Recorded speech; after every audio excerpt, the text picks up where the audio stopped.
folks opportunity to.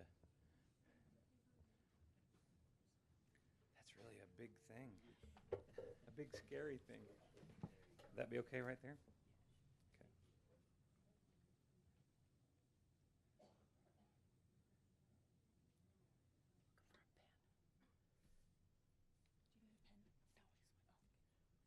Excuse me just a second. This is Tammy Pfeiffer, who's the governor's education advisor, and she was going to attend the meeting, and she just wants a quick, would you type in just our address for her? So, welcome tonight. My name is Superintendent Rogers, and I'm going to get us started tonight. And the first thing I want to say is thank you for coming. The thing that we have in common here in this room is that we're passionate about student safety. And with respect to a lot of differing opinions that are out there, and the differing programs that are out there, and the differing, it's a complex issue. When we talk about student safety, we're not just talking about school shooting. That is probably on everyone's mind right now after the Florida incident. But when we look overall, and we talk about safety every month with our law enforcement partners, and I'm going to introduce those in just a minute. But as we talk about safety, we talk about safety from a variety of aspects. We talk about not only safety from lockdown drills, fire drills, safety with sexual predators, online internet safety. We've done Parents as Partners series about opioid addiction. This last year we did Fight the New Drug, which was about pornography dangers. We did sexting and texting and some of those issues. And certainly we need to talk about student safety from intruders, and not only student safety, but staff safety. So when we talk about safety, let's just recognize that it's a pretty complex, and that there's not one magic pill, if you will, or answer. If there was, there wouldn't be a national debate going on right now about what's the best choices, what are the best things that we do to keep our kids safe. But thank you for coming, because your attendance here means that you care a lot about student safety just like we do.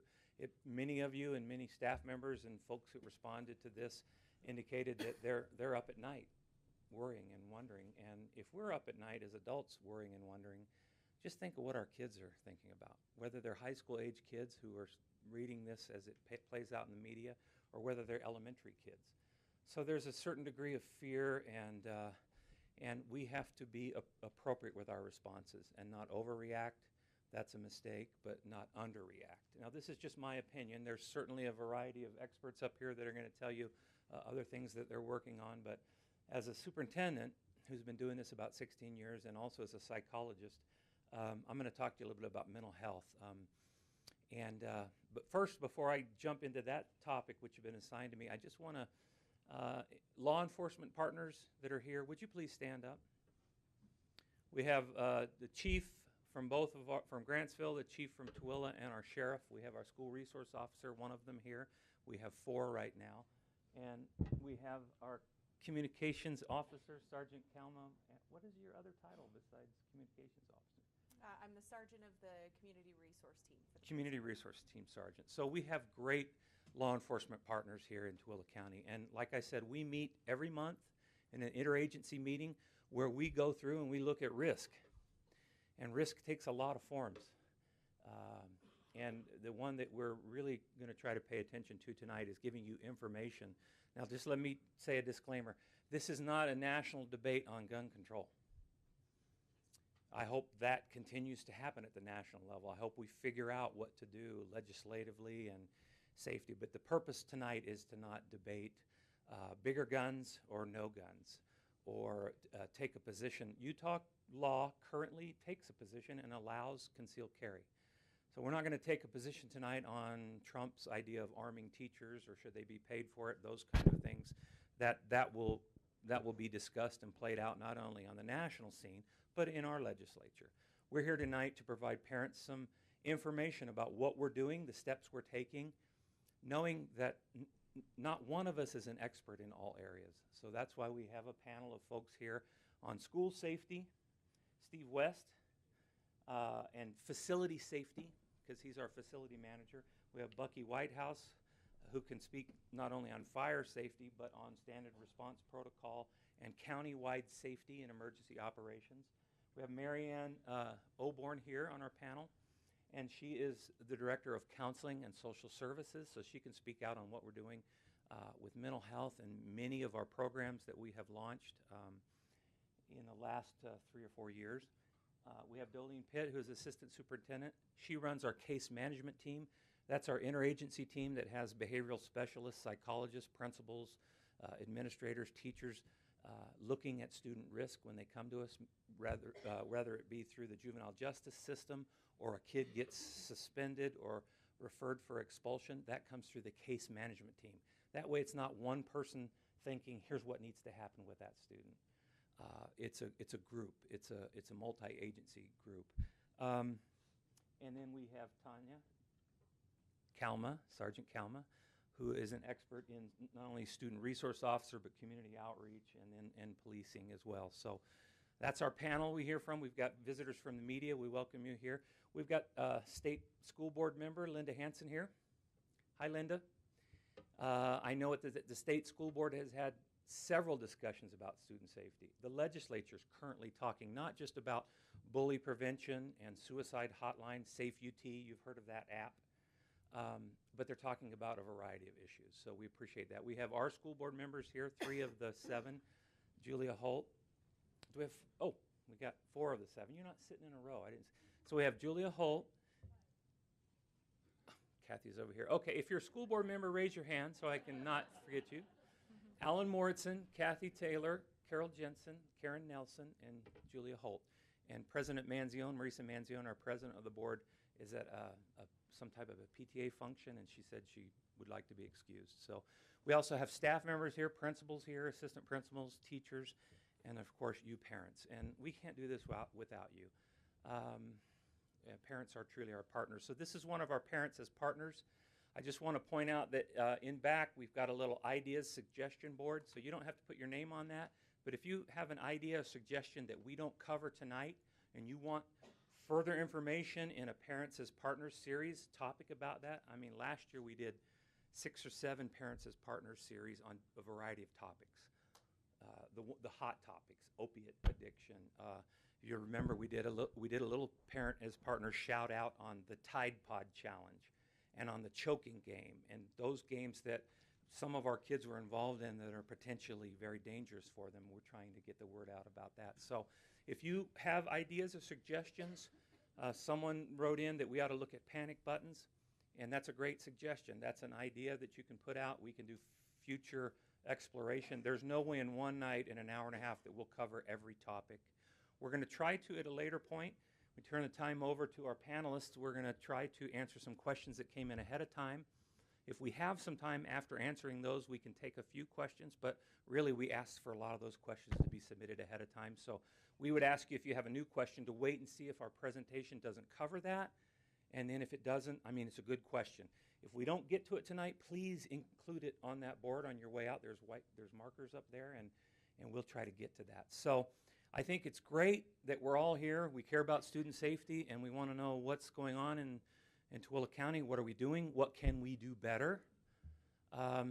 There is no plug-and-play purchasable system that does parent notification, locks doors, notifies law enforcement, and all the other things that come with schools. There is no one plug-and-play program to do everything.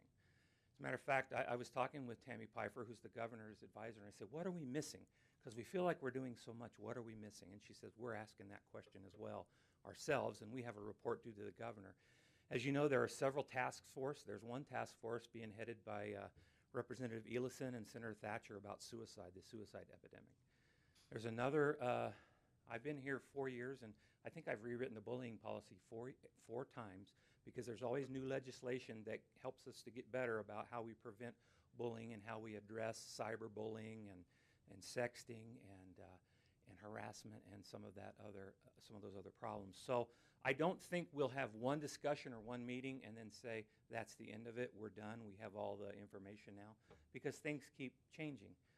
I wouldn't have thought that our kids would have participated in the Tide Pod Challenge, because I thought that was just kind of a no-brainer, you know, don't put Tide Pods in your mouth. But you always have to stay ahead of the curve when it comes to dangerous games that people play on a, kind of a dare and that kind of a thing. So my, I guess my bias, because we're all biased, my bias is there's no one answer. We have to take a multidisciplined approach to school safety, and we have to prioritize because, we have money to address those issues that as a community, we've been asking our principals to get information from our staff members for the last year of some things that they think we want to address. We have some ideas that we came up, but we're open to other ideas because we certainly do not have all the answers. So we want to keep that information flowing from the school board and administration down to teachers and parents, but we also need that information to flow back up. I can tell you, we had some situations, as you've read in the paper, that there have been other schools that have had students that have reported that they've seen some warning signs, see something, say something. We've had some pretty courageous students and parents in our district that have seen something that just didn't seem right and they've reported it. Now, we haven't had any arrests at this point since the Parkland shooting, but we've had several, hey, this isn't right. And we need to keep teaching our kids and our parents that if you see something, say something, let us look into it. We're not going to overreact, but even a greater problem than overreacting is probably underreacting, wouldn't you think? Not being prepared, not having a reaction. So I just finished reading a book that was called Happy Students Don't Punch You in the Face. And, it was a clever title, but really what it was talking about is there is a role for us to talk about mental health and relationships and to not have this debate about what's happening in our schools just center on weapons. Certainly that needs to be discussed. I'm not underplaying that. But we also need to talk about relationships and how we connect with kids. I just want to share a couple of things with you on mental health. So what's happening in TCSD on mental health? Now, before I was a superintendent, I was a psychologist in Idaho, and the new Diagnostic and Statistic Manual, which is DSM-5, that lists disorders that are first evident in childhood or adolescence, estimates the prevalence of mental health problems in the general population to be roughly 20%. So if you take that, whether you believe it or not, I do, I happen to, TCSD, there are 16,200 students. So I times that by 20,000 and I came up, checked my math, 3,240 students with some type of diagnosable mental condition or disorder, potentially. So to say that we're going to deal with this just by legislation without providing services to kids is, I think, we're missing the point a little bit. There are some issues. And that's not to say that all people who have been shooters or have shown a risk at school have mental health issues, but there's a strong correlation. I would add substance abuse disorders are part of they're part of that DSM diagnostic criteria. So substance abuse disorders, whether kids are on, or high on some kind of a substance. Let's go to the next slide. So we received a school climate grant a couple of years ago for $5 million for a total of 5 years.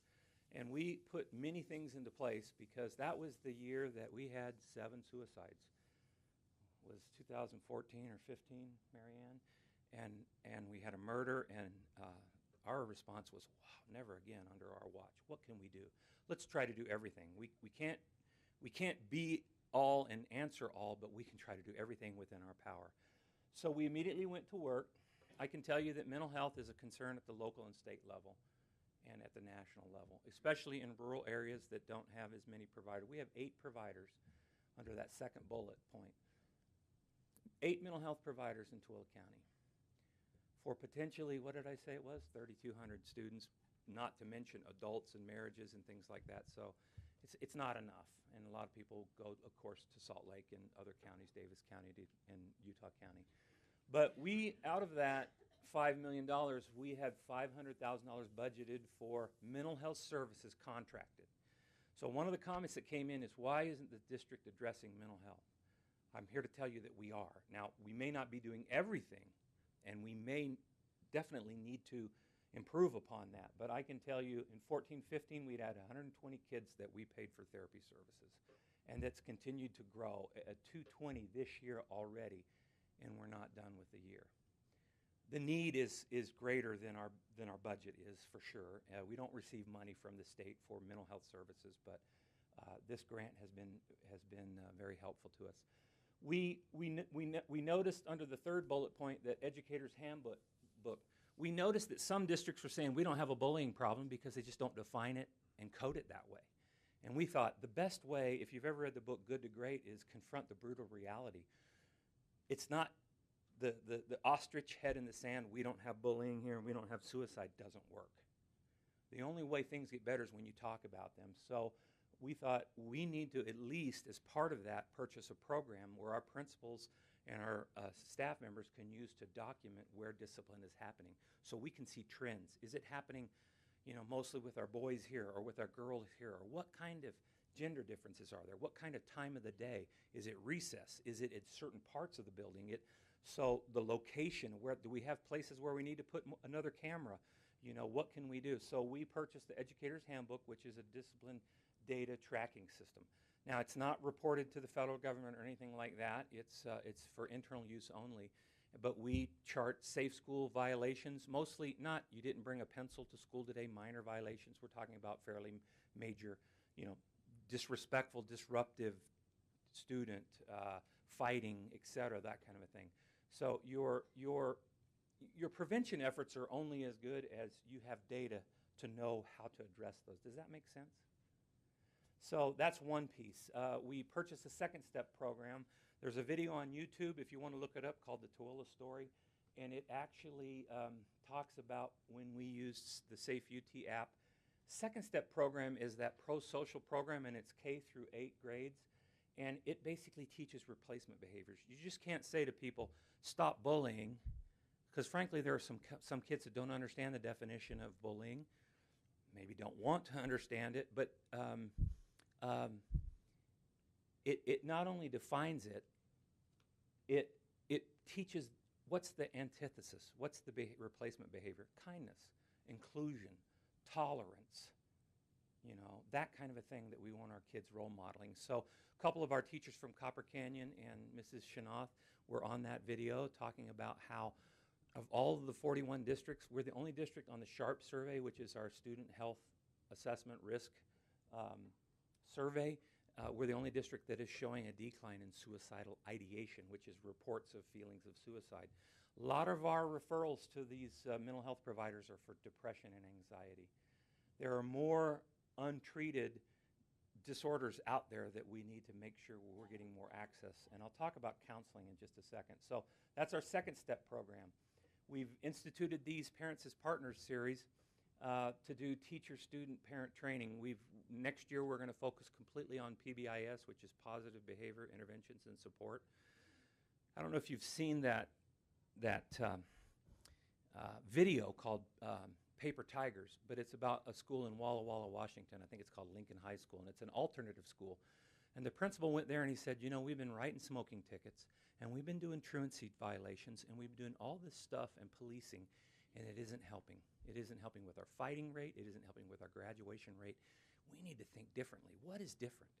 And as he's studying this, he got a hold of the body of the research about adverse childhood experiences. Have you heard of that? ACEs? It's about, there are 10 behaviors or experiences, life experiences, that are referred to under ACEs, and that's like a divorce of a parent, or a parent in jail, or a death of a parent,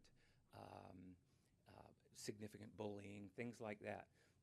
That kids that had 4 or more ACEs were like 20% more likely to have behavioral referrals. So this school said, we're going to change that. We're not going to keep writing tickets and policing. We're going to start training the staff on how to recognize the kind of kids that are at risk and trying to reach out and connect with them.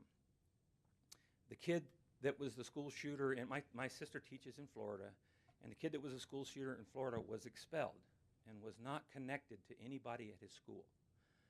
So I saw this group of educators, when they expelled a student, instead of not bringing them back or bringing them back and we're watching you, they actually brought him back kind of like the prodigal son, and they say, hey, Marie, we're glad you're back. They gave him hugs. They weren't celebrating that he had a serious violation. This individual kid had actually a knife violation. He didn't threaten or didn't use it, but he had a knife on campus, so he got suspended for a year. But they knew enough to connect with the student when he came back and to try to bring him into the circle. And I'm afraid sometimes we don't do that. And sometimes it's legitimate, it's a fear. But if kids aren't feeling connected and they don't feel belonging and they don't feel a relationship, they're more likely to punch you in the mouth. That's what the premise of this book. Kids who are happy don't punch you in the mouth. So that doesn't mean we run around and try to make kids happy, obviously. But what it means is we've got to be as concerned about relationships and mental stability and emotional, mental, social wellness as we do anything, as we do grades. We have safe school coordinators. The grant allowed us to purchase, to buy 2 salaries. Julie Spindler, that we stole from Valley Behavioral Health, and Kara Strain is our secondary safe school coordinator. And they work with our Hope Squads, and they work with our bully benches and our anti-bullying coalition. And they respond to our SafeUT calls to help principals, to help keep kids safe. So next slide. I'll try to hurry up a little bit. That one's really small, isn't it? I'm going to take this over. Well, can I take this with me and go? So we need more elementary counselors.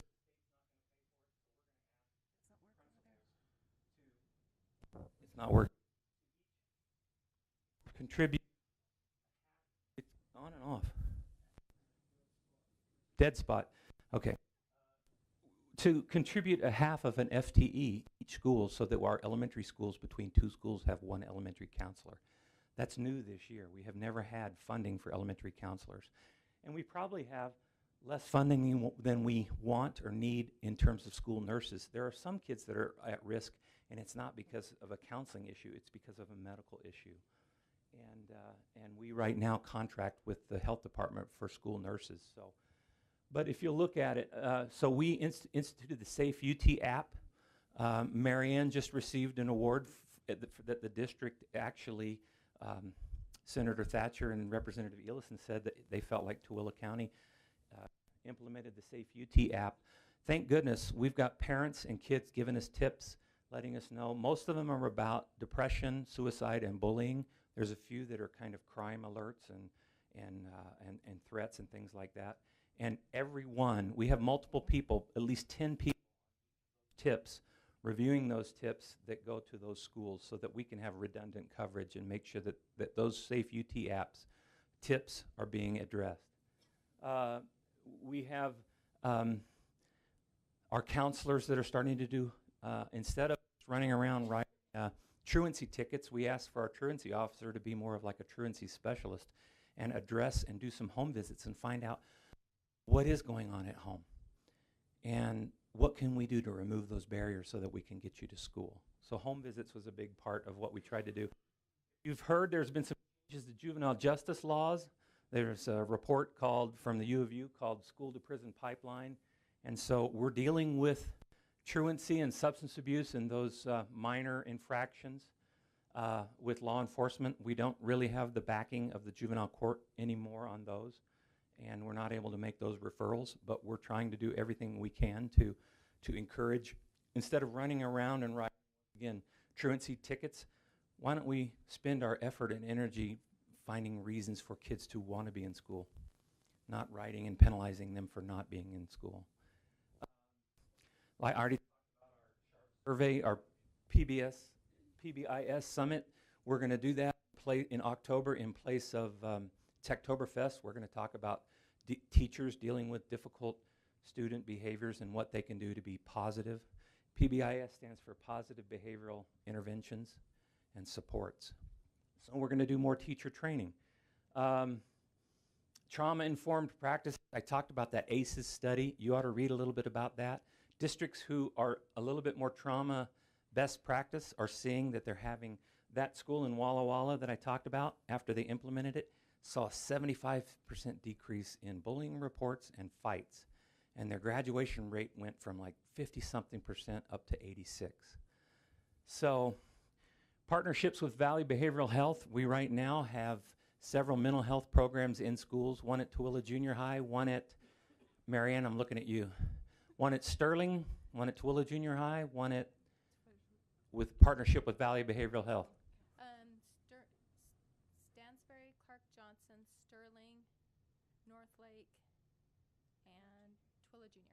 where Valley Behavioral Health places a mental health therapist in our schools, and kids can be referred. That's above and beyond the contracted services that I quoted earlier. So we wish they had enough counselors to put one in every school and enough money to fund that, but we're working on that. That's our partnership. And then we've done this Parents as Partners series, where we're bringing parents out saying, hey, there's some tough topics. What do you think? What do you think is best practice? Here's what we're doing. Give us your feedback. Help us. We've done sexting, fight the new drug, digital citizenship, apps for parents. We had JMAC come in and talk about, online safety for kids, opiate addiction, that kind of a thing, and what we're going to do with responsive services. Responsive services are when counselors are actually doing counseling and not just doing academic advisement and scheduling. We want our secondary counselors to do more mental health response and not as much college and career readiness, if that makes sense. You're not college and career ready if you've got a mental health issue that is not treated. That comes first. Remember Maslow's, those of you who took basic college psychology or even high school psychology, Maslow's hierarchy, that upside down triangle that said belonging and basic needs have to be met before you do the higher needs like self-actualization and higher career thinking and stuff like that. So next slide. Just a couple of others. Just want to show you a lot going on, and we've probably not done as good of a job of letting the general public know, but we have what's called MTSS or TAT teams. That's multi-tier systems of support. So before you just throw a kid out, what supports have you provided? Before you've expelled them, what resources have you provided? I can tell you that the Alcatraz mentality of dealing with the mental health kids doesn't work, because there's no school on Antelope Island or Alcatraz.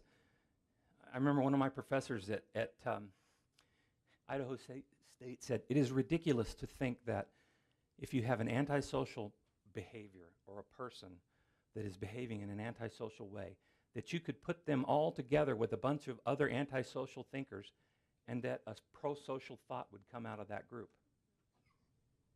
So put them on a rocket, send them to space, or put them in an institution doesn't work. It never has and never will. It makes you feel better because then you feel that you're not as vulnerable, but those folks don't have any pro-social modeling to help them.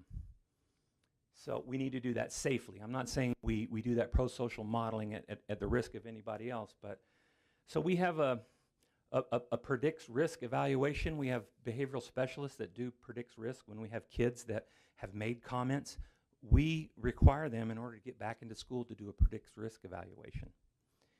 And that tells them whether their risk is high or low or severe or, based on some research data proven areas. And Dar Butcher and Brian Duncan, who are our behavioral specialists, they do those predicts risk assessments. And they report to the CMT, the case management team, that Doe runs, and they go over risk. We get kids coming to group homes that have some violent histories in other districts, and yet juvenile justice places them in our community. And we push back a little and we say, hey, you're going to let us know what the risks are, and we're going to address those. You can't just place them in our community and in our schools without us knowing what the appropriate steps are that we're going to take. Their point is, FERPA laws and HIPAA laws protect these kids, and therefore we're not going to tell you a whole lot. And we say, oh, yes, you are, because we have all of our kids at risk when we bring a kid in that has some problem behaviors. We're not trying to stereotype them or label them. We just want to know how we can help. So that's the purpose of that CMT team. New behavioral specialists in the district. I'm just going to go. We have two new school psychologists. We're looking for a couple more.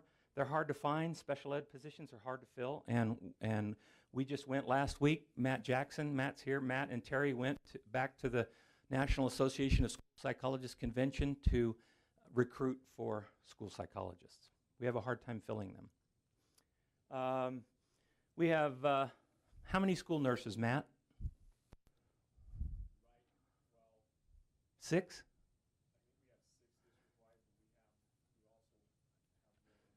We have some one-on-one nurses if an IEP calls that out, but right now we have, I think, 6 in the district, split between 20 schools. You think they're spread pretty thin? They're spread pretty thin. We need more.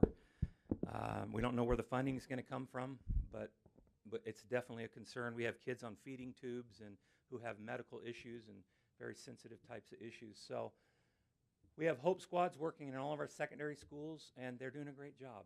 Nothing is better than peers who are working hard to include others, especially if it's not like student body where it tends to be more of a popularity kind of contest, where it's something that they're nominated from their peers as someone that you could talk to. That came out of Provo High School, Dr. Greg Hudnall, after he had an experience with suicide of a student, and he said, we're gonna try some positive peer influence. So that's what a Hope Squad is.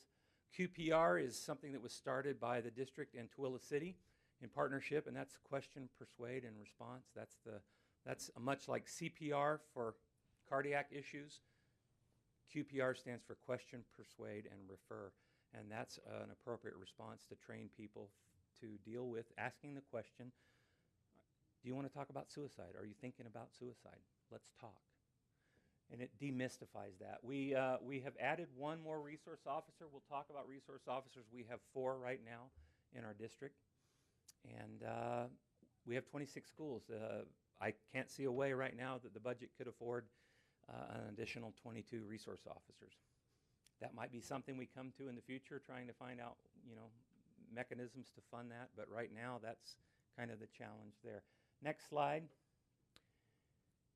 Safety care and Aspen care, that's how to deal with escalated behaviors. And we're not only going to teach our behavioral classroom teachers that, we're going to teach every aide and every teacher how to deal with escalating behavior, because there are some things you can do non-verbally to de-escalate until that crisis is over.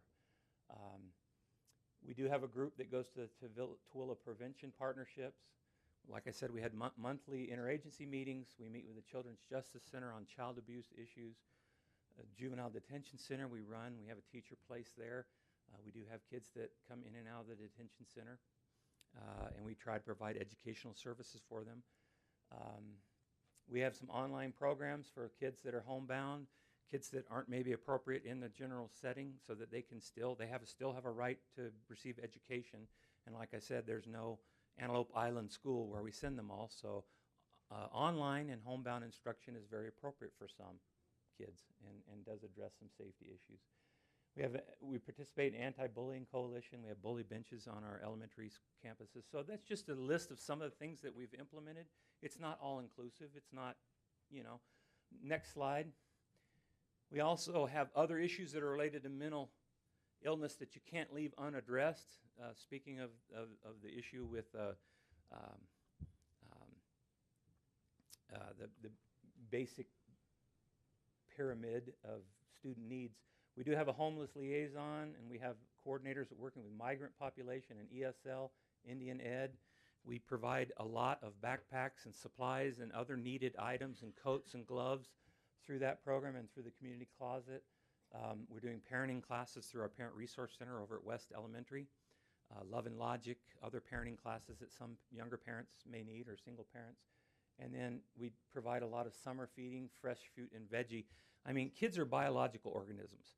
So if they're not getting sleep, and they're not getting a little bit of exercise and movement and hydration, and they aren't taking care of those basic needs, and then it comes to social and emotional ones, they're not firing on all cylinders, to use an analogy. And so we need to address that first before we move into their psychology. And then we need to address their psychology. Once they're stable and that climate is positive, then we can start teaching, and they'll start remembering what 4 times 4 is. But if they're worried about where their next meal is going to come from, or if they're going to get beat up at home by somebody, they're not really focusing on the math assignment. So the next slide is other thoughts to consider. We have, certainly, as other districts do in Utah, gender issues, LGBTQ issues for our students, and really that comes down, in my opinion, to tolerance.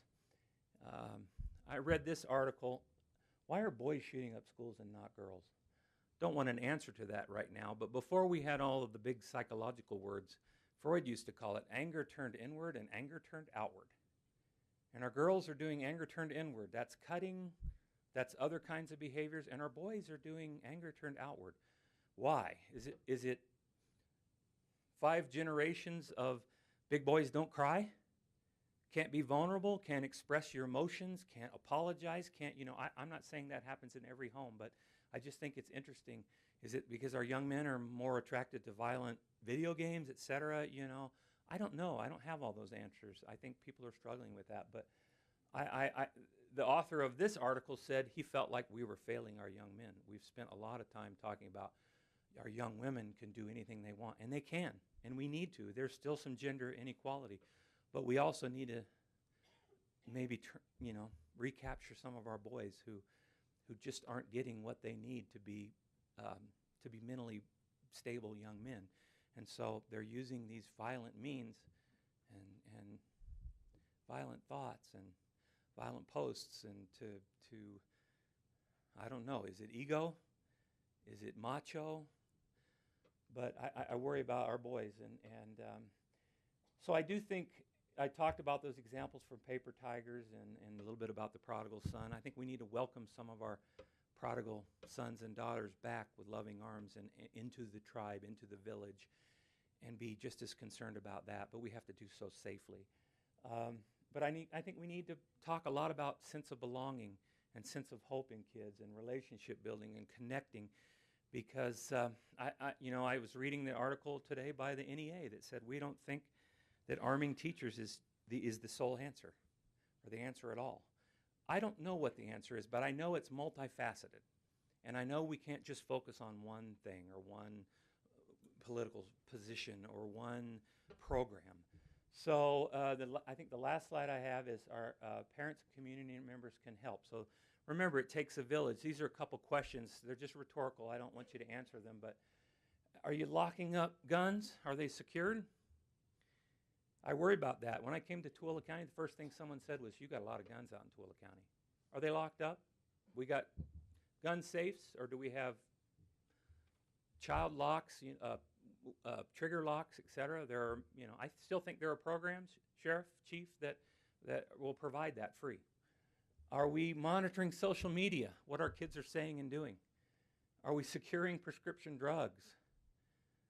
Are we talking with kids about difficult subjects like bullying, suicide, mental health, difficult emotions, friends, relationships, sexual activity, STDs? I mean, the list is on and on of it's not just birds and bees that you thought when it's much easier as a grandparent. I don't have to have those discussions with my 8 grandkids. I just get to love them up.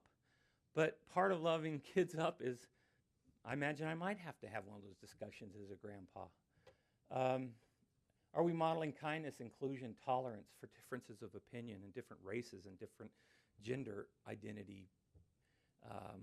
Are we getting help for our own or our medical or our students' medical and mental health needs as they come up? Are we asking others for help if we don't know? Are we relying on each other, the village? If we see something, are we saying something? We want you to share your feedback. We love your kids and your grandkids, and we want them to be safe. And we're struggling, as you are, with the shock and awe and grief of what happens to a community when you see loved ones and lives lost. So that's my worst nightmare, and I think that's true for you as parents and grandparents, and we don't want to see that. So we want to be as proactive. This is not the last time you're going to hear this topic. It needs to be talked about every month. We've made a dent in suicide thinking, but we can never rest on our laurels and say we've arrived. We don't have to talk about that anymore. We always need to talk about that. We always need to talk about bullying. Let me just say one more thing before I turn the time over. I'm going to say something about our program, the program called Raptor. We don't know if it'll be Raptor or several others, but the other deficit we notice that we have is our current system of background checks only checks 7 western states. So if you come from North Carolina and you're a pedophile, we don't know about it until about 2 months in when you're volunteering at school. So there are several programs out there that do volunteer registry checks. Now, we're not asking you, secretaries, frontline people, to ask someone with a gun to swipe their ID card. It's not for school shooting. It's for volunteer management. We have had several students that have been nearly abducted because someone, a parent or an estranged parent or someone on some court order or a list hasn't popped up. So someone right now could come into our schools from New York, say, I'm related to Tim Gilly, I'm a cousin, and here's a note from him saying I can visit the school. We don't know that that person is safe to visit our schools and go into our doors. If we have a Raptor program, it automatically runs an FBI check and not just 7 states. So it's far better than what we have right now. Is it everything? No. We're going to try it this spring in 3 schools, and then our plan is to roll out in all schools. It's not too expensive, but it will replace the visitor check in and out. Now, we're going to have some parents say, I don't want to swipe my ID every time I come to the school. That's the cost of being safe. Swipe your ID, prints out a badge, says you're visiting Mrs. So-and-so at Willow, and it prints out a badge, and you go down the hallway. And if you don't have one of those badges, visitor badges, we say, excuse me, who are you, ma'am? Because you need to come back with me to the office. If it doesn't clear Raptor, it doesn't come up and say sex offender or alert or anything like that. It's discreet. It just has a red screen. The administrator comes out and says, here's a number you call. Your background check didn't clear. You're not okay. If you're the legal parent and for some reason there's something on your background and maybe it's a false positive or whatever, you call that number. You still are going to stay in the office and your kid's going to come to you, but you're just not going to go past the office and into the school because we don't know what's on that check. But this gives real time, right away safety, not for shooters, but for the less in your face, less aggressive, less assaultive. Like we've had several districts throughout Utah who had some offender issues. We'll be able to use that Raptor program when we screen our bus drivers and when we screen our administrators and our teachers. And it's just a better screening process than waiting 2 months for an FBI reference check to come back. So any questions about that? It may not be Raptor program. It may be called Identify or Check-In or something like that. But it's just a volunteer visitor management interface and a badge printing system. So is there something in place right now? Because my son's been in his school 4 years, and not once has anybody asked me or my husband for our ID. There's nothing in place right now. This would replace the actual clipboard or binder that is up front where you sign in and sign out. This would. There be somebody there all the time to ask? It will be at the front desk. It'll be in a kiosk at the front desk. So, and there'll be more as we roll that out. We're going to try to work out the bugs. We have asked other districts. We have seen that. I've seen it in place. My sister's school in Florida has. It's not Raptor. It's another program. And everybody is just taught when they come into the school that they swipe this and it prints out and it says, "Welcome, Mrs. Jones, Mr. Jones. Here you go." And then you go down to the classroom. But it does screen that based on a real-time safety check. How is that going to help pedophiles stay out of the classroom when they haven't yet been reported or charged? Well, it's not. But there's nothing we're doing right now that does that either. So we would have to put our thinking on that and try to, I mean, you're right. A background check is a little bit misleading, right? Because it only is going to come out as a hit if you've actually been charged and convicted, right? On anything, whether it's a domestic or it's not going to just be pedophiles. So it's a problem we deal with right now. So last question on this. You're a constant visitor or helper in a classroom. Is there a way to not have to do that every time and have like a month's pass or a year pass? Or I think so. I think so. I think it will.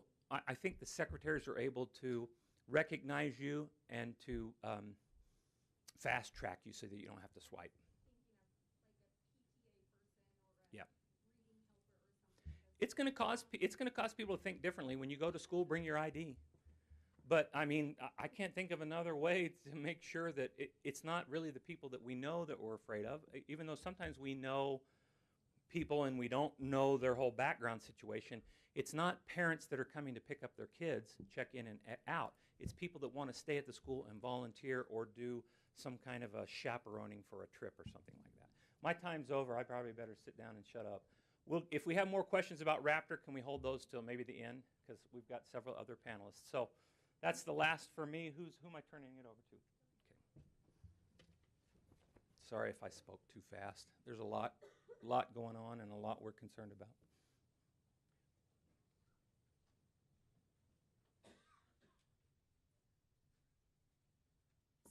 we know that in emergency situations, we tend to resort to what we know. And so that's the purpose of us doing drills. There's a paper on your seat that show you the drills that we do. We do monthly drills with all of our kids. We know that if we have a fire, we tell the kids it's a fire drill. They have practiced it so much they know exactly what to do, line up. It relieves their stress.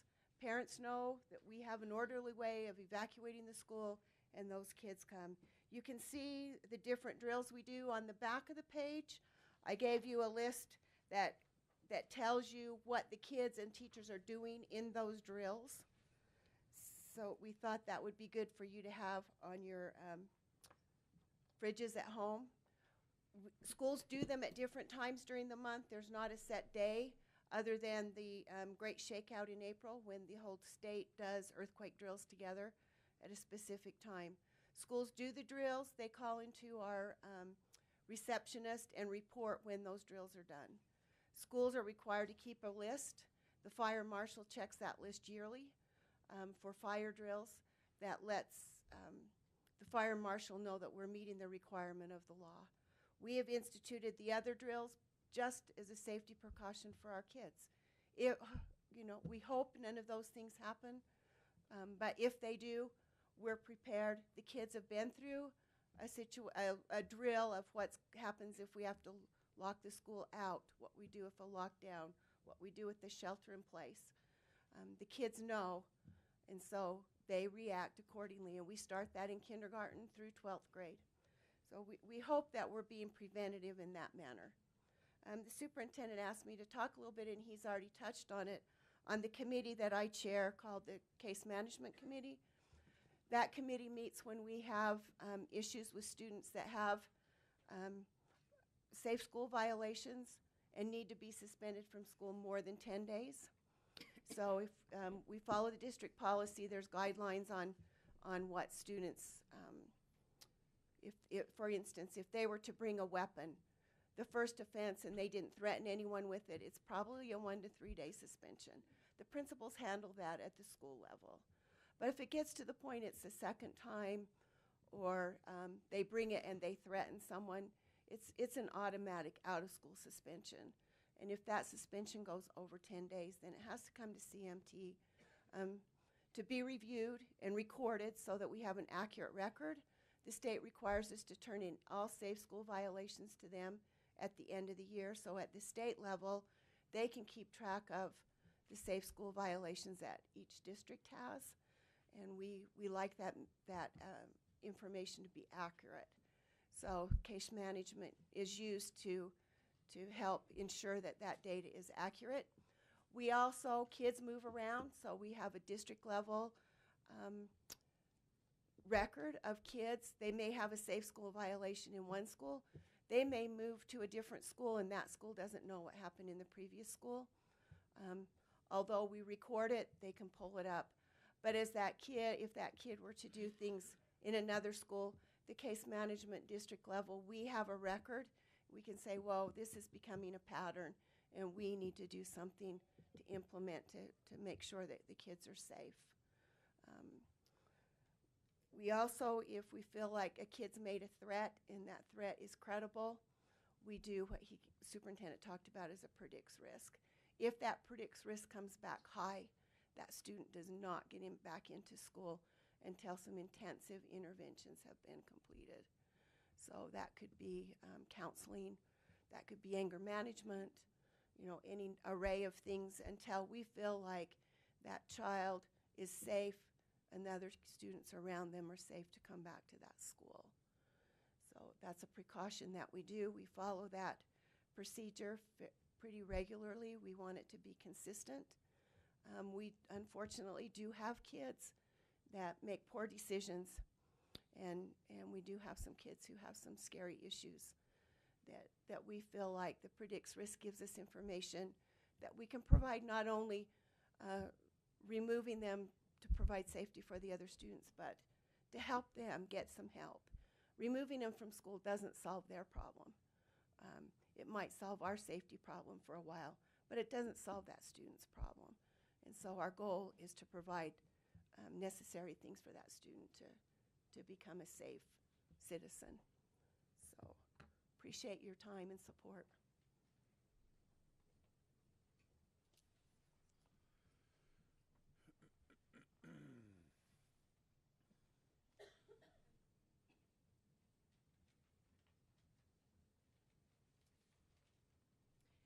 So my name is Tanya Kalma. I'm a sergeant with the Tooele City Police Department, and I oversee our community response team.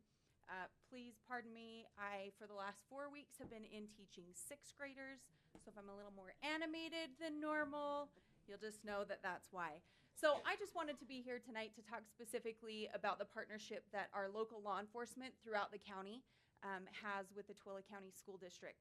So first of all, we are present in all of our elementary schools.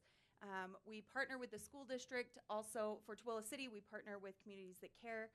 There's also some partnership with Valley Behavioral Health to be able to provide social emotional learning curriculum to K through 8th grade. So for the police specifically, we go into 6th grade classrooms and talk about drug and alcohol resistance and all of the harm and negative effects that drugs and alcohol can have for our students. And that's done countywide. We are also present in our junior high schools. In Tooele City, we have a dedicated school resource officer who is in the junior high schools. At that level, we have officers in the elementary schools promoting prevention, and then we're telling these kids that when you get into junior high, it's going to be really hard and you're going to have lots of challenges. And so we have an officer there that can build trust with those students at that age level as well, and provide them positive bonding and positive relationships with law enforcement officers. We also have school resource officers assigned to our high schools. So those officers are there a lot of times just because of that age group. Our officers there are more in a responsive role, but also there to make sure that those kids know that they have a safe place to go to school and they have some security in having their school resource officer there. Throughout Tooele City, and I feel like I can speak for all of our law enforcement throughout Tooele County. All of our law enforcement agencies have a community policing perspective that we try to promote throughout our agencies and throughout our schools. So we also encourage all of our elementary, although we know we have school resource officers assigned specifically in those junior high and high school levels, we also promote good relationships and clear communication with our elementary schools as well. Our school resource officers, I do want to talk specifically about the training that our school resource officers receive because we're in kind of a mode where we want to talk specifically about safety for those schools. So our officers are all trained in suicide prevention, both through QPR, which is question, persuade, refer. The superintendent talked about that a little bit earlier, and also through mental health first aid. Our officers are trained through crisis intervention and crisis response for mental health and mental illness. Our officers also attend training specific to how exactly do you be an SRO. What things are different for school resource officers than just a regular patrol officer on the street.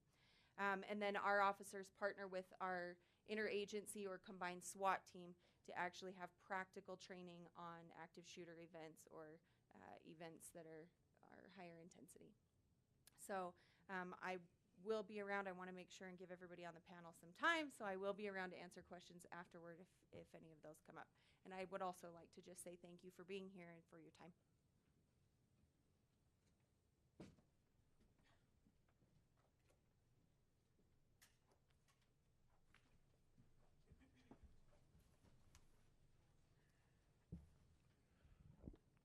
Good evening, everyone.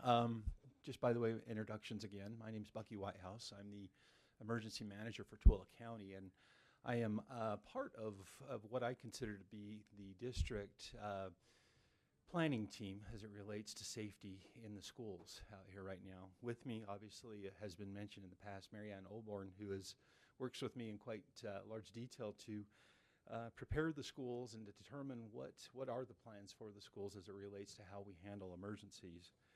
I want to just start by giving just a quick bit of historical perspective on some of the things that have been done, ranging all the way back into 2013, 2014. every year on an annual basis, we will conduct typically a tabletop-related exercise with the district staff to determine what their knowledge, skills, what level they are at as it relates to planning and being prepared for emergencies.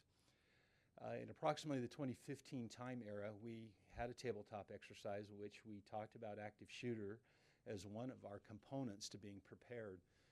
And in the lessons learned in the after-action process from that, it was determined that we needed to take a look at our plans and to determine what we could do to improve on those plans in order to make sure our approach to handling those situations was the best that there was out there. At that time, we, the planning team, started a research-based approach to figuring out what is the best method out there related to overall safety, because when we plan for a continuity of responses to all of those types of, any type of an emergency that's out there. It doesn't matter whether it's a violence-related emergency or it's fire or or hazmat or something along those lines. So we're looking for the best, most well-rounded approach that we can find to start to adapt our protocols to. You all have a handout with you right now, and I just wanted to quickly show you. At that time, in about 2016, the district determined that the standard response protocol was the protocol that we wanted to pursue because of what it does for us and for you in being prepared for emergencies. And specifically, I think many of you are already familiar with the term lockdown, evacuate, and shelter in place. But in this case, it added a lockout mechanism. And for the majority of the responses that the district was seeing at that time, lockout was one of those terms and situations that was going to be needed because many times the intruder or the hazard was on the outside, and we just simply needed to lock the perimeter doors and keep what was outside from coming inside. So because of that enhancement, along with the educational pieces that came with the standard response protocol, the district and all the partners that were involved in determining this, and with that obviously was the emergency management group as well as law enforcement and fire officials and whatnot. It was determined that that protocol was going to be the protocol we were going to put in place, and we have been working and progressing towards making sure that occurred ever since the 2015-2016 cycle. So I would like to, I guess, maybe issue a challenge to all of our residents and all of our members just to take a look at the SRP protocol. It is actually brought forward by a nonprofit foundation called the I Love You Guys Foundation, which was generated 2006 after a school shooting in Platte Canyon High School in Bailey, Colorado. It has since been widely tested, vetted, and is considered to be one of the best that there are out there. So this is our active plan that we're using in the schools today, and we feel very comfortable that it's going to meet all of the needs that we can hopefully require of it. Just quickly as well, for the 2016 through 2017 year, we had also been working with the district staff to determine what their readiness levels were. How prepared were they? Were there any questions that they had related to responding to emergencies? And a couple of our priorities were identified from assessments that those staff took actually about the beginning of 2016. We identified that we needed to improve on our internal and communication points, meaning that the district needed to have a fluid pathway back or down to the schools. The schools needed to have that pathway coming back when emergencies occurred. And so we've been working and making strides towards improving on that with notification pieces, calling pieces, and those kinds of things so we can get a hold of both the administrators as well as the staff. We've been doing more with them to make sure that they've got incident command systems in place, both and then redundancies for that. Many times the principals are out of the buildings, and we need to make sure that the rest of their staff are comfortable with what they need to do as well. And then the third piece is reunification. And part of what my job is and what I bring to the equation and what emergency management brings to the equation is, heaven forbid, if we ever have an incident that occurs in one of our schools, recovery needs to kick in at the minute that the response starts. And by that, we're talking about how do we start to put and get the necessary resources to the schools, to the families, to the kids to make sure that they can recover from whatever experience that they might have had. With that, when we start talking about recovery, we have to focus on evacuation and what we call reunification. Now, for what you've seen in the news lately, anytime schools have to be evacuated for any particular reason, the school retains control over what's happening in conjunction with the law enforcement entities. And by that, we're talking about how the schools own the kids. It's a term that you'll see until the point when you get there to meet with them and to take your children home with you. We just want to stress to you that the reunification piece, which is a project that we're working on, is so vitally important, and we need your help in understanding what reunifying means. We've currently been working with the district staff to determine what 3 top priorities or locations that we would reunify to. We're also preparing to drill and to test those different systems right now, so there's a lot going on that way. And then we also are going to be coming at the parents, hopefully educating the parents on if this ever happens, this is what you should expect in order to be able to have your student come back to you. So from the alternate location or the site. So a lot going on. The superintendent mentioned about the Raptor system and the importance of bringing your ID to school.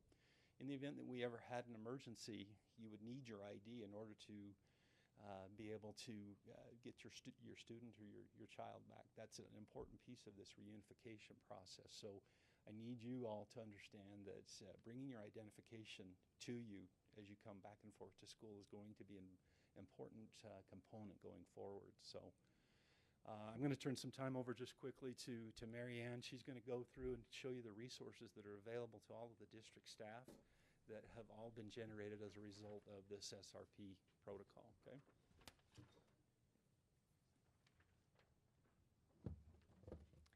All right, we've really appreciated the time that Bucky spent with the school district helping us on different trainings that we've had. We've been doing reunification trainings with all of our principals. So K-12, all of our elementary and secondary have gone through reunification training.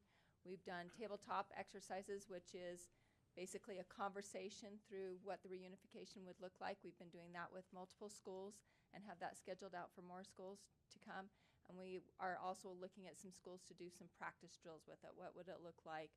And so we're doing it with, if you might get a call, we're going to do it with maybe 2nd grade and 4th grade or some junior high and different things that way. Because that practice will help us in 2 ways. One, it'll help the school see how it looks like, but as the district level, it helps us also know where the gaps are at and what to look at there.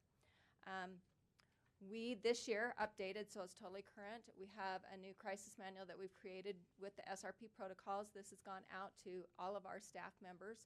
So whether they're a substitute, whether they're a teacher, whatever, they all have that.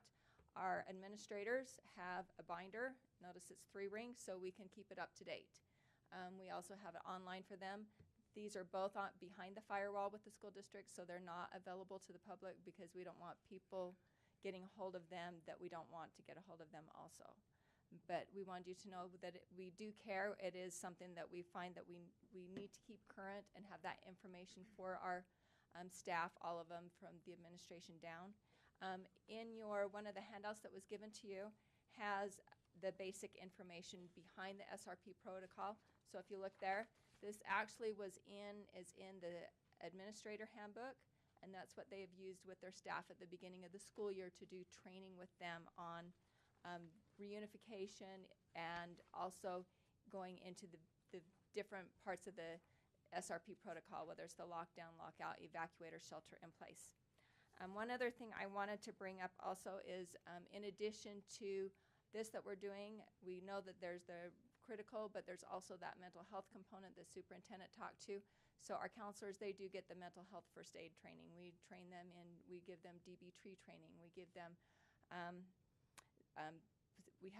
we'll be doing some play therapy training with some of them. So they're getting various different types of training to help them because the mental health components with our students just increases every year in what we need to do. And we do find that if we can teach our counselors different things to watch for, That's what will help them in be able to assess, work with their students, and also to ascertain whether they need to fill out a form to refer that student on to additional therapy from services at the professional level of Valley or Pebble or one of our other agencies that are here. The SafeUT app, we cannot reinforce that enough with you, that if you don't have it on your phone, and if you have students with phones, please have them put that on their phone. It's free. They can do a chat. They can do it anonymous. They can text. They can call. I got a call just Saturday night. It's not unusual. We'll get them at night. We'll have someone who is having a difficult time, and we work directly with the police department. You can actually get a live person at uni. 24/7. They can talk 24/7 to, especially on the suicide hotline piece, they can get a live person to talk with. So we find that's critical in multiple areas with that SafeUT app, whether it's suicide bullying or, like the superintendent also said, it could be a weapons, a fight coming up, different things like that. So we get multiples of those every single day. We appreciate it because your students and you and students talking to you, that's how we get the information, because we can't be by every student all the time. So we greatly value that. So we appreciate your time working on that, and we appreciate your time working with our students and letting them know that value of talking to their principal, talking to people at uni through the SafeUT app, or if they're talking to you and just telling you, hey, there's something that's not quite right here. So we appreciate that. We're here at the district office. If you have questions on different things, the board, we are available, and we do appreciate your time and coming. And if you have questions on the SRP afterwards, Becky or I could help you with that also.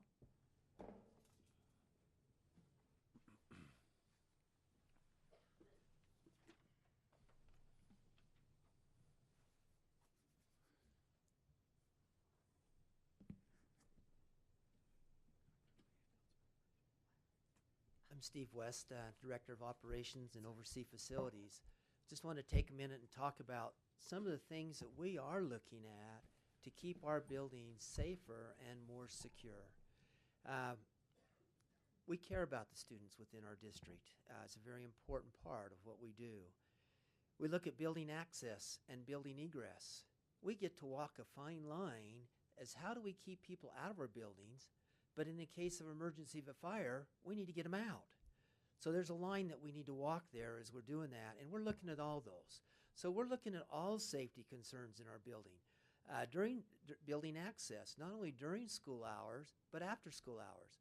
I love the fact that all our employees are badged. The other thing that I love is very much, I've been with the district 30 years. I've gone into schools and I have a teacher ask me, who are you? I love that when a teacher asks me, who am I? Because that means they care and they're looking out for our students and care what's going on within that building. It tickles me to have that. After school hours, access to a building is just as critical that we restrict it after school hours as it is during that hours. So we have many different security systems involved in restricting access after school hours too. As I go back to building egress, I want people out of the building. I'm a special deputy fire marshal for the state. If we have an emergency, I want people out. I want them to be able to get out of that building as quickly and as safely as they can in doing that. We're looking at fire safety. We're looking at CO. We're in the process of installing CO detectors in our schools so we can protect our students from the CO as well. Bullying and assault. Those are big issues that we're looking at as we're balancing everything that's going on within the district. Earthquakes, natural disasters. A lot of the stuff that we do for earthquake, nobody ever sees. It's above the ceiling. It's below the ground. It's in the walls. I always tell the structural engineers, they have the most boring job in the world because nobody sees their stuff. They have to design all that stuff, but nobody gets to see it. But we're looking at that. Risk management. As we work with our state risk management, we're looking at the little things that can get people hurt, from trip and falls and all that stuff. We're in every single school in our district every year looking at risk problems and trying to make them better in what we're doing on that. As we go back to access, We're trying desperately to have single point access in all of our schools. Wherever possible, we're working on that. It works very good in elementary school because you can control them to one door. You get to the bigger high schools, it's harder because the doors are spread out to get that single point. But we're working on that. The questions come up with metal detectors. They work better if you have single point access than if you have multiple points. Everything has a human factor. No matter what we try to do, somebody can find a way to get around it. Site restrictions. As much as possible, we try to restrict the site. But we want people to be watching what's going on our sites. The best thing that we can do is the eyes and the ears from you out, everybody out there, to see if somebody's not appropriate on the site and let somebody know. We're looking at new intercom systems. We have found one made by Roland Board. It's called a Telecenter U that can bring that information back to one location. It can get the notifications out to the classrooms. It can give us that panic button in the office. We have those in our 2 new elementary schools, and we're working on them in our upgrading them in our high schools and other areas. That one button on there, and it can send the building into lockdown. In all our classrooms, the intercom button has an emergency button or a call button back to the office. New systems let us be able to give an all clear button. If they haven't got to hit the clear button, then the office knows that there's a problem, and they can check into that office to see. It may be that they have 2 extra students. They're not going to report that they're all clear because they got 2 extra, or they might be missing 2. So it gives them an opportunity to do that. That new system also can send out text alerts. It can send email alerts. And we already have many different systems that can send those messages out within our school district to parents. But that can send us out to our key people to know that there really is a problem, and we can get law enforcement there immediately. I've heard of some of my partners in other school districts that panic buttons have gone directly to law enforcement. They say it's not fun when they accidentally get hit, because then all of a sudden you've got law enforcement coming in mass numbers to your school.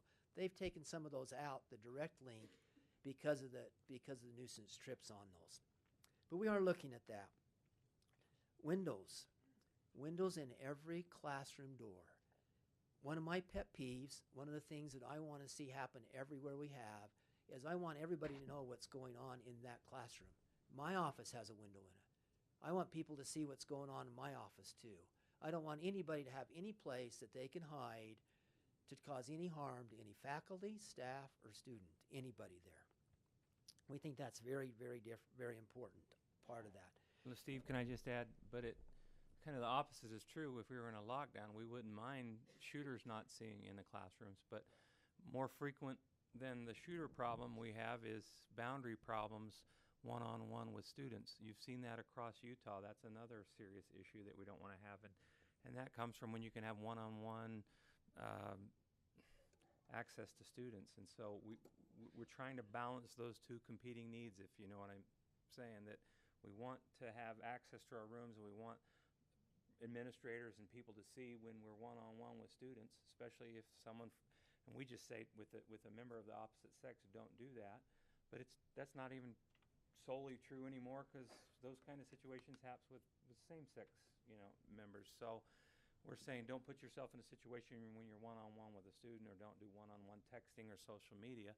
But at the same time, we would like to be able to, from the inside, secure those doors so that teachers don't have to go out into the hallway and in harm's way when there's a intruder out there. So we're looking at the different locking types, and we do have Harris Elementary open right now with no students in it, so that we can actually test with law enforcement some of the locking mechanisms, devices that are out there. Yeah, we're planning on doing that. We want to do that. A lot of the things that can happen there too is those windows. The teachers are very creative. In a case of emergency, they've got blackout screens that can roll down.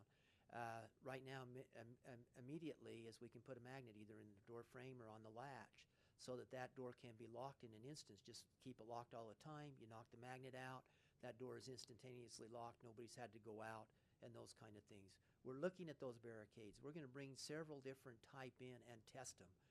We don't want to jump at something that's going to solve that problem and create us other problems that we're not aware of. So we want to test those before we do that.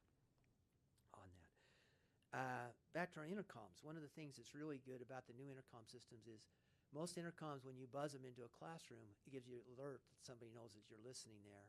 The newer ones, if you have an emergency and you go into lockdown, you then can listen into that room that hasn't reported in without anybody knowing you're listening into that room too. So it gives us some good things. On our classroom doors, we have all solid core wood doors or hollow metal doors, which are very secure, and we put them into metal frames. So it takes a very aggressive act to knock those doors out. It's not the homeowner type door with the wood frame that can be knocked out fairly easy. We go the extra mile on those doors on that. So, Steve, can I add? yeah, We've also talked with law enforcement about giving them access to our closed circuit TV right. so that they from the outside, if there's an inside threat, that they from the outside, let's say in a patrol car and a laptop, can pull that up and look inside of the school. Right now we don't have that in place, but we've talked about getting that interface to allow remote access to our camera systems, because we have cameras not everywhere we need them, but in most schools, and definitely at the secondary schools we have more cameras. But right now you have to go to the resource officer or a principal's office to view that, and we would really like law enforcement to have access to that from the outside. Does that make? Yeah, and that's one of the things we think is critical, that we do that. We don't have cameras currently in every elementary school. We're working that way, but we have them in every high school, and you can see a lot of the parts of those. You can't see every nook and cranny in every school, but we see a lot of parts of those. There are several key employees that have access to those camera systems and can see them when they're off-site. I don't have to be in this building or in my office to see those. As long as I have a network connection and I have my laptop, I can view those camera systems and see what's going on. There are several other key employees that can do that. And we do want the law enforcement to be able to have that same ability in the local jurisdictions that they are doing that. So, another thing that we're looking at too as we're building our newer buildings is the construction materials that we're building them with. We want more durable materials, not only for the day-to-day wear and tear, but those materials are durable to restrict things from getting into the building. Bullets for one. It makes them harder to get in the harder the materials are. So our fire alarm systems, we have those in every building. They're a great thing for getting people out of the building. We saw one used recently to help get people out to cause a problem in Florida. We're grateful that the fire code changed a few years ago and only allows 3 pull stations in a building now, and they're behind locked doors now. We have one in the office, one in the kitchen, and one in the boiler room. That's it. So an average person can't just go to a fire alarm pull station and pull it and evacuate that whole building in our district. Every one of our buildings are set up that way at this time. Portables. Portables are still one of those things. They can either be safe or they can be not. You have an isolated incident out there, you can have a problem. But if you're in the main building and have an incident, that group that's out in the portable is going to be safe. So it's a flip of a coin as to which way a portable is going to be. They're not my favorite thing in the world. The last thing that I have on my list is I think that we have probably one of the safest schools in the state within our district, and that's our new Dugway High School. As we built that building out there, it came with a grant from the federal government, where the federal government paid 83% of the price of that building to build that. Build it on Dugway Proving Grounds, which, number one, high-gated security, which makes it safe because you're limiting who's getting on post. And then also with that grant, they required us to build the Army's anti-terrorist standards in that. So there's parking lot setbacks. Employees don't like it because it's further to walk into the building. You have barricades to keep people from driving up to it. You have blast-resistant doors, blast-resistant windows, walls that are solid grouted to help those things out. Those are things that can be done and looked into buildings in the future. So, and IT is working on some wonderful things to get those notifications out to parents. Several ways to do it, and also to get that feedback back within our buildings through our TVs that are in the buildings and different things there. So, lots of good things happening. Thanks.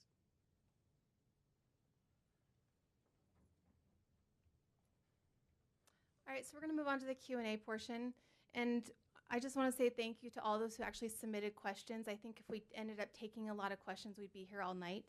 So I'm going to go ahead and read them, and then our Representatives will answer them as needed. A lot of these have already been answered, but we'll go ahead and go forward. So this one says, I'm a certified employee with the district. I had an incident at our school earlier this year that involved an after-school fight off school property. I contacted our district to find out who the resource officer was so I could report it. I was told there was no resource officer at the school, and I needed to call dispatch. What recourse is there to have an officer assigned to our school for reporting quick response to safe school violations? There's also a second question that says, can you explain the feasibility of posting a trained Elio or SRO at each school? So, as I said earlier, we have law enforcement that is specifically assigned to our secondary schools, and that is actually where they're housed. When they check on for duty, each shift, they're checking on at an office inside of a school. So, and like I said, those are secondary schools. So if there's an issue that comes up that involves students from a secondary school or is in the vicinity of a secondary school, the school resource officer that is assigned to that school will be the first responder to that scene. Now, for elementary schools or for anything that happens at a school after hours, the appropriate response would be for someone to contact dispatch, and then they would send an available officer to take that call, to respond to that call. So, I would also add, it's feasible, but it's very expensive to add 22 other officers. It roughly is about, with benefits and salaries, it's roughly, I think we pay 65,000, and the agency pays 65,000. So that's a cost savings to the agency and the district.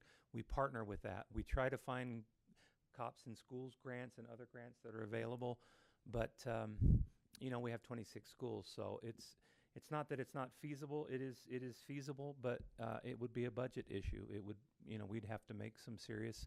And when you have a budget like in the public schools, and we don't have equalization yet, you're going to rob something. So the question is, Lark always says, our business administrator, we can do things like this. We just can't do everything.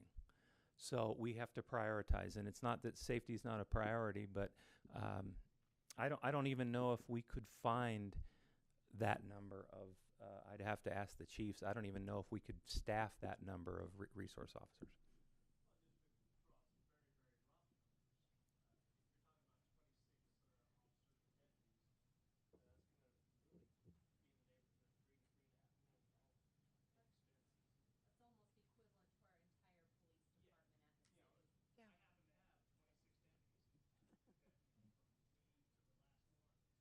And I'm certainly not saying it's not needed, but it might take a state or a federal appropriation, or a funding mechanism, because we're either that or a very hefty tax increase, and that's not something that. Right. The next question is, could parent volunteers be trained to provide additional safety security at our schools? Yes, once again, it comes back to resource officers are our preference because they come with specialty training. Regarding concealed carry, Utah statute already allows concealed carry. So volunteers, teachers, aides can conceal carry. We just don't keep a list of that, and we don't ask. It's not up to us. It's not appropriate for us to ask or keep a list. Concealed carry is a responsibility of that permit holder. And I'm pretty sure we have teachers and other staff members who conceal carry, but the reason conceal carry, that's why it goes together, is they conceal it. We don't publicly keep that list and pay bonuses or salary enhancements based on that. But that currently is permitted in statute in Utah. In your opinion, would metal detectors do anything to curb school shootings? Anybody else? Kind of. Yes and no. If used properly, they might, but there's always ways to get around them. If a shooter has a partner in crime and that person opens the door, I don't know how many exterior doors there are at Tooele High School, but I'll bet it's over 20. And if a kid goes around and opens a door and lets a group from the outside. The reason why metal detectors work at the airport is, and I guess we could debate that, right? But is because there's one entry when you want to get to a gate, right? And yet our schools, Tooele High especially, has an ag building and has, portable classrooms and in a main area and access from the rear and the side and over by the gym side. I don't know that it would benefit. We're open to the idea of metal detectors. I don't think people would freak out. You go to a Jazz game right now, you have to go, or a Bees game, you have to go through a metal detector, right? So I don't think it would be that kind of a shock value. We would have to look at cost. If that's one of the ideas that really surfaces by our safety interagency committee, then we can look at it. But what I'm saying is there are ways around it. So Can the classroom doors lock from the inside? There needs to be extra measures for the teachers in an intruder situation where the doors can be barred or bolted from the inside. Locks can be shot out. And this is actually a discussion we've had multiple times after the Florida shooting.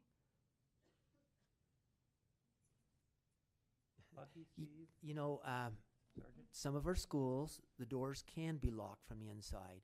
They have an inside key that they just have to turn it 360 degrees and it can be locked. We are going to experiment with other means of doing that. I believe for the time being, the thing is to keep the door locked all the time and keep the latch from latching all the way.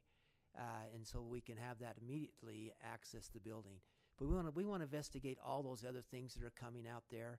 There's probably hundreds of them online right now and out there that people are coming up with. But we want to make sure not only are they protecting them from getting in, we want to protect somebody from getting locked in that room and nobody else being able to get in to help them. So we want to look at everything there, so we're doing that. Let me just illustrate. If we were building a prison, I know that's controversial, but for 4,000 seats, the prison budget is what right now? $750 million? Stansbury High School for 2,000 seats was built at $56 million. Now what's that? 10, 15, 20 times more money?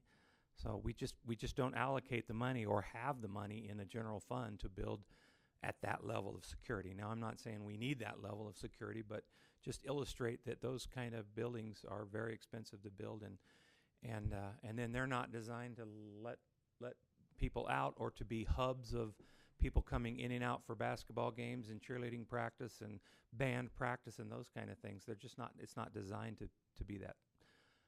We may need to look at that in the future, but it will up the cost of construction, at least for a high school, considerably. This next one's pretty specific and it's fairly long. I might adjust it a little bit. Para-educators do not have room keys to lock rooms during lockdown situations. Steve, I think this one's going to be for you. Currently, they are encouraged to move the students into the nearest regular education classroom. One suggestion has been made that doors to these rooms are locked and left propped open during the day and can be pulled shut during an emergency. This works great for an emergency, but in the day-to-day course of things, the doors inadvertently get shut and then PLC time is cut while someone looks for a key. Does anyone have a solution that would address this both for emergencies and for day-to-day business or using the labs? Is this one you want to discuss maybe offline with the individual? Yeah, Okay. I think that, Is that okay with everyone yeah. if we move on? We'll just, I okay. say just give keys to paras. Pretty simple solution. I know there's some, but they're trusted to be staff members and we love them, support them. Let's give them keys so they can secure their, that's just one opinion. All right, what about portable classrooms? Would it be better to have a panic button installed in the office that immediately initiates a lockdown and notification to the school and alerts the police? I think we might be better served with alarms, locks, and alerts on doorways, remote door locks, an alert system that tells office staff when doors are opened, exterior camera systems that connect to the local law enforcement, etc. a lot of that we're working on to make that happen right now. The cameras with law enforcement, we're working on that. Exterior locks, doors that are notified when somebody comes in and out. They would get ignored because as we look at that, as you look at a typical elementary school during the day, is so many people going in and out with students going out to recess and coming back in. They eventually just get ignored with that. Our best bet is to watch what's going on and have our eyes and ears open on that. So, and we're looking into the rest of that too. panic buttons in portables can be done either through the phone system or the intercom back to the office. So I think they're taken care of. So a lot of those are feasible then? Yeah. Okay. Is it possible for Tooele County School District to install secure entry systems at all schools in the district? This would require visitors to be buzzed in through the front door entry. Possible. I think anything takes money, right? That's right. It's definitely a lot more practical at a school that has one entry, not that has multiple. It's real hard to see and to secure that on multiple entry, but definitely at the elementary school, it's something. We already have that at Dugway. We have at Sterling and Old Mill, and at Dugway they get the interior vestibule doors get locked, and everybody has to refer to go through the office to get into the building. Okay, so this would really only be feasible in elementary schools, but not in our secondary. I would point out that Sandy Hook had just that system Yeah. where they buzz from the outside before they get into the secretary's office, and the glass windows were shot out by the shooter. So, I mean, anything that you can do as a deterrent doesn't mean you do it. You do it as a deterrent to save time, because that lives are at stake. But it deters, doesn't totally prevent buzzing in, doesn't prevent someone who really wants to destroy a door and kick in a door or shoot in a door from doing that. Doesn't mean you don't do it, but...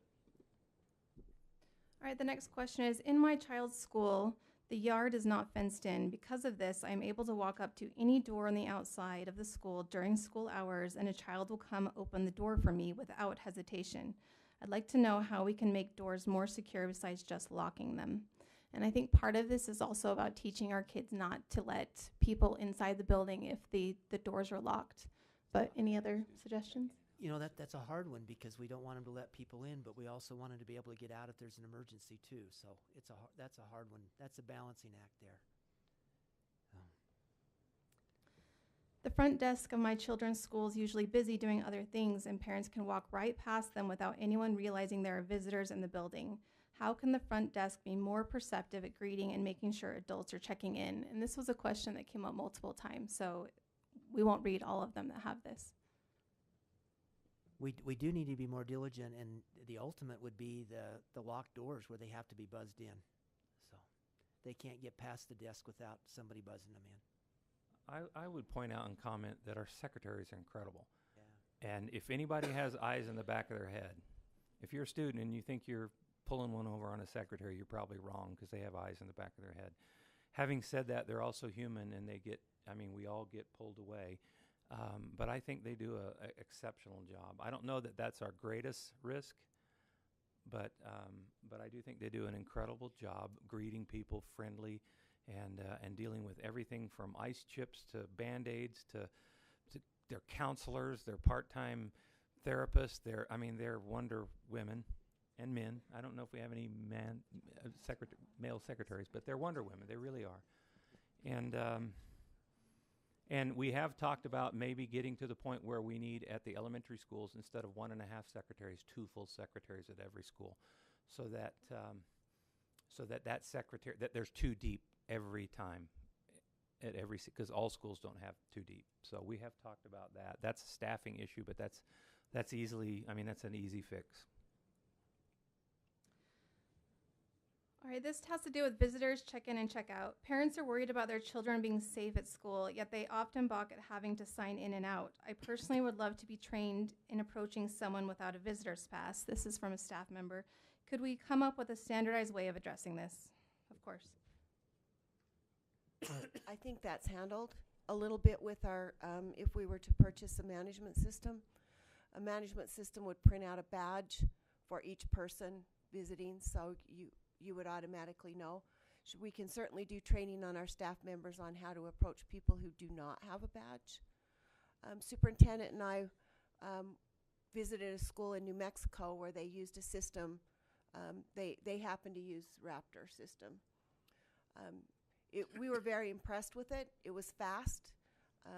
We put our license in. It pulled our picture off the license. It stuck it on the badge. It was sticky. You just put it on your shoulder, and it had your name, a big thing of visitor, and your picture. So it was a very visible thing for teachers to do. I do agree with superintendent. If we go to that, we could possibly need more help in getting that system up and going and someone to manage that through the day. And it could not be students. We have been told we have students checking kids in and out with attendance. We have aides that work in those attendance offices. That it could not be a student checking in and out kids with a management system. It would need to be an adult. I would just add one quick thing.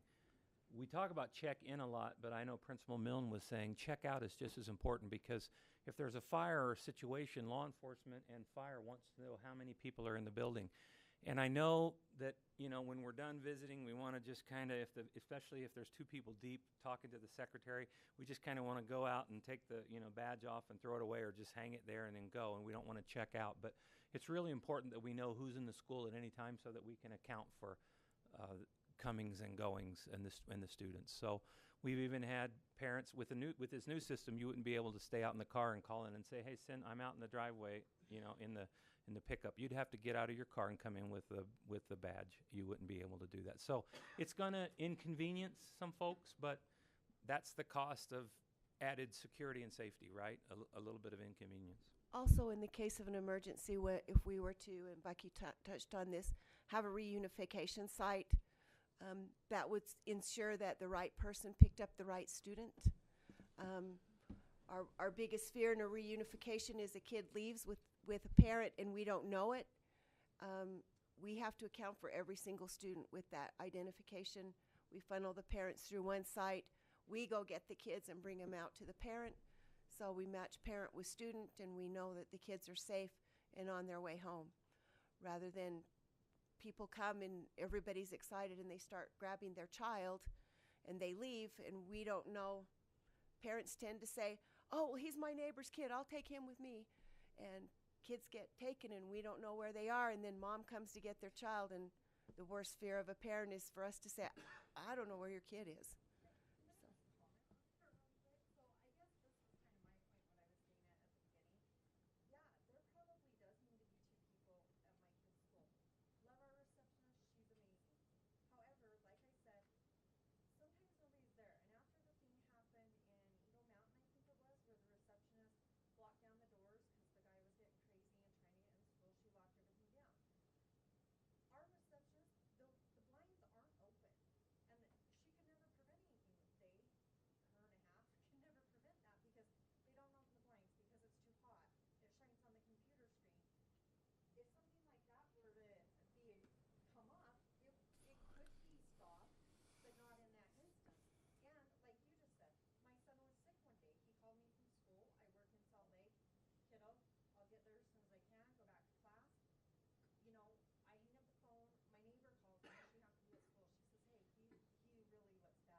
And I would refer you to the building principal, and the reason for that is there are probably 100 or 200 nuances of the way buildings are either built or the way they're being operated, or blinds or whatever. There's probably hundreds of nuances out there that if there's when we walk, one eyes don't always see that, but someone like yourself might see that as an issue. I would bring that to the attention of the administrator, and it's their job to bring that to the district administration if it's something that we can fix, if it's just a practice that needs to be blinds opened, or if it's something we can give additional staff members, we can fix that. But maybe it's just an awareness at that school. We have some schools that are really good at coming out and greeting kids. And research shows that if you get out in the hallways and you greet kids, you have less problems with them pushing in line and recess time and stuff like that. We have other schools that aren't really good at supervising in the passing time, or, you know, so that's why I'm saying is there are certainly individual nuances and problems at other schools that we can't like legislate as a district, that have to be dealt with individually by the school. Does that make sense? Yeah, Yeah. and I did fill that out on one of the surveys Yeah. that you guys send out and whatnot. We haven't even looked at it for years. I don't really know where to go. We're gonna move on just because of the time, Marie. but that has to do a little bit with training. Murray, sorry. Yeah. Just one other thing to say to that. So, from a law enforcement perspective, I read into this question a little bit differently. The question says, I personally would love to be trained in approaching someone without a visitor's pass. And from the law enforcement perspective, this is what I would like to say about that. The only person who should be offended by you asking what business they have at a school is the person who has no business being at that school. So if nothing else, if you are a faculty member, if this is something that you handle at that school, you have permission, you are empowered to ask anybody that comes into that school what their business is. And if they have a legitimate reason to be at that school, that's great. If not, then that should be reported, or, should kind of go up your chain of command, or I would you should actually be involving take a someone second else. and say, sir, I noticed you don't have a visitor's pass. Let me show you where the front office is. Maybe you missed that because you'll need to check in there. I'm going to have to ask you to come with me to the front office. It doesn't have to be necessarily confrontive, but we definitely need staff members, all eyes and ears, all hands on deck, saying, hey, sir, I noticed you don't have a visitor's pass. Sorry. No, it's that's fine. good This point. is actually a really hot topic, and it goes back and forth either way. And so I think as we progress forward, no one's going to get a definite answer tonight, but it's something that we need to keep talking about. And it obviously has to do a little bit with training of various people sitting up front and manpower. All right, the next one is, again, this is very specific. I'm just going to cut it down a little bit. My kids have moved to junior high and high school, and the practice for checking for IDs has stopped, especially at the high school where students are running the checkout desk. I've been in multiple times to get my children, and I have to show the students that there's a red flag on my child's name and tell them what it's for. But then the kids change every period and then every semester, so this has been a problem for years. For most students, this is a non-issue, I understand, but the checkout procedures need to be followed, or students shouldn't be allowed to run the attendance office. We agree. We just mentioned that. I hope you can help the schools to enforce the processes and procedures already defined to prevent this kind of thing from happening. Any additional thoughts? No? Okay. Although I had a background check done so I could volunteer, there is no ID check ensuring the background is complete or current. Nothing links me to the background check when I volunteer. Can we please implement a better ID check? And I think we addressed that with having to implement the visitor management system. That's the reason for it. It's not to provide safety for shooting. It's to provide that kind of a thing, which are one of the risks, but certainly not the only risk. So we have to address everything. All right, the next one goes into specifically the K-12 visitor management system. I have concerns and questions about the new security protocols. Is it really worth paying for their system, or are we just engaging in a knee-jerk reaction? Why are we concerned with people who are checking into the school the correct way already? Should we not be more concerned with people not checking into the schools the correct way? Even if a registered sex offender tries to enter the school, so long as they are custodial guardian of a student, they cannot be turned away. What then is the point of the K-12 visitor management system? So we've thought about this for a long time. We've looked at different systems. We've seen them in action. We do feel like it's an important issue. I don't think that we would turn any parent or guardian away, regardless of what they were, but we would not give them access to everybody else's students. We would keep them in the office, call their student down.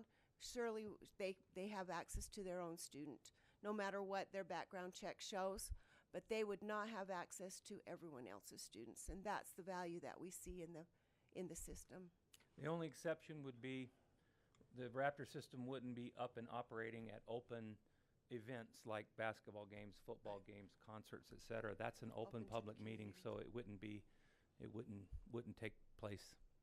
And then we're still going to have some people that have that violate no contact orders, those kind of issues we're still going to have. We don't know of a program that will take care of all of those. So We don't feel like it's a knee-jerk reaction. We have been looking at it and talking about it for over a year. All right, this one is also asking us very similar questions, so I'm just going to go down to the halfway. It says, what about portables? If you drive around the district, many schools have mini portables, which Steve addressed. How are you protecting those students as they go in and out of the main building? Again, a person with intent to do harm is not going to check in and show their ID before entering a portable with intent to do harm. Do you think an angry, upset, frustrated parent is going to stop at the office and check in? Most will go through the front door and go right to the teacher. Also, it's addressing if we have checked with, have those in charge of finding this system gone to the schools in our district and talked to the principals, schools, secretaries, counselors, teachers, etc.? Have the schools been involved in trying to come up with ideas and solutions? I would say it is the school building administration, faculty, staff, and parents of those students that need to be involved in finding ways to protect the students. I would say to that, we certainly have asked principals to bring us that information back. It's real difficult when you have, 2,000 employees to have a personal interview with each one of them. That's why we have building leadership. And so we do that training in district office, and we ask them to bring us information back. Some of them get the water to the end of the row. Some of them don't do as good of a job at that. So we could probably improve on that. But we have for at least over a year, multiple times asked for any ideas to flow also, not just from here, district office, down to schools, but back. And we have board meeting opportunities for patrons and staff members to comment and bring us ideas, and we're always willing to listen to those ideas. So I hope it's a two-way street. I hope we have communication flowing back and forth. That's what we expect from our principals, and that's what we hope that they're doing. That's the second part of the question. We do work with our associations also, our classified and certified associations. When we hold committees and talk about different safety issues, we invite them to be participants in that, and we can certainly make a concerted effort to continue to do that. I know each association does a survey of their employees for issues every year when we begin to start negotiations, and I know a lot of those issues come up. So if there's an idea that we're not thinking of, write it there or call us or send us an email or pick up, because we want to hear from you if there's things that we're missing and that are good, sensible ideas. We want to try some. On that note, we have board meeting every second Tuesday of the month, and there are public comments at the beginning if you guys ever have an issue you want to bring up. All right, this one says, we do not have enough mental health professionals in the district to address these issues and help these students. I understand that there are HIPAA and FERPA issues with student information, but trained health professionals should have access to this information and the tools to assist these students. Is it on? It is. Oh, I turned it off. It's on. It's on. If it's Oh. red, it's on. If it's red, it's on. Cool. Okay. When we do have a student come back to the school that has been a uni or different places like that, there are FERPA issues with that, but our parents, if they sign, and they normally work very closely with the counselors and the administration in transitioning those students back into the schools, but that's not something that we let everybody else know what is happening, because we want it to be private with the student, because it is difficult often with those transitions back into the mainstream with the school. If it is with a provider that from the grant and working with those, our counselors do and administration both do have access to what is happening with the students, so that we can work together on whether it's a behavior plan or a mental health plan on helping to assist those students.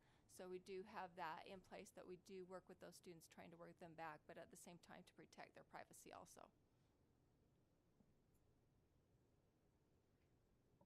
All right, what communication takes place when there's a threat to a school, either a student joking or not? I feel all parents should be made aware of any kind of threat, either severe or not. So communication, if it affects the student body, we send information out through Peach Jar.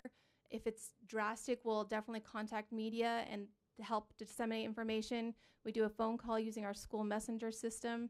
There's emails sent out. A principal might write a letter. It just really depends on the severity of the situation. Parents are not going to be informed of every situation happening in the school if it doesn't affect the entire student body, because frankly, you'd be informed every single day. There are things going on. So if it affects your student or the student body, you will definitely get information, and that usually comes from your principal. If it's large enough, it will come from the district, like I said, or will call media and have them also help disseminate information. One place it will probably come from, but is not legitimate, and that's Tooele 411. If it's on, if it's a snow closure day, or if it's a lockdown or a lockout or one of those protocols, it'll be on an official district website or official district social media, so please follow us, or a robocall will go out, but it won't necessarily go out first on. I remember getting a text from my son at Stansbury High School, said, "Dad, there's a fire at Stansbury." And I mean, it was instantaneously, "There's a fire at Stansbury." Really, pick up the phone. It was when the bag of popcorn burnt and tripped off a fire alarm. And my son, not knowing and well-intended, "Dad, there's a fire and we're evacuating." So your best source of information isn't necessarily the text from the student. You're welcome to call the school. You're welcome to call the district. And we have several ways to reach out to you, including a pretty quick social media and district banner on the front of the district website. Please check those official sources. So absolutely, if you saw something on Tooele County 411 and you think that's legitimate, please call the school. Please call the district office to make sure beforehand, because oftentimes there's two sides to every story and you're not getting the full story. So that's all we have, but I do, Chief and Sheriff, would you like to do any parting words?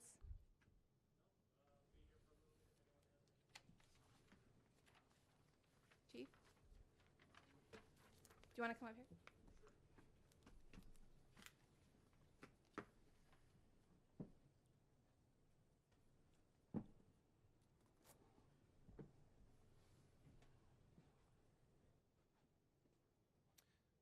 I follow Facebook too, and I know there are a lot of questions out there on what is going on to prepare for these types of situations. Wow.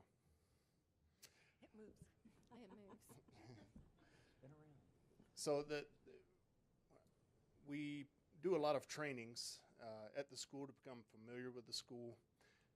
Some people may have noticed on Facebook, notice of the SWAT team training, doing what are called tubular assaults, where they train on buses and small enclosures like that. We do trainings on a department level. We do trainings on a SWAT team level. And in just a couple of weeks, I'm meeting with the Grantsville High School principal and resolving concerns that the staff may have on the response, so that we're all on the same page and are able to better handle these types of situations. The Parkland shooting, it's sad that these things bring it to our consciousness. We constantly train for it. Heaven forbid it ever happens here, but we do the best that we can. And I just want to assure you that there are a lot of things in place that will help us be better prepared for that type of situation.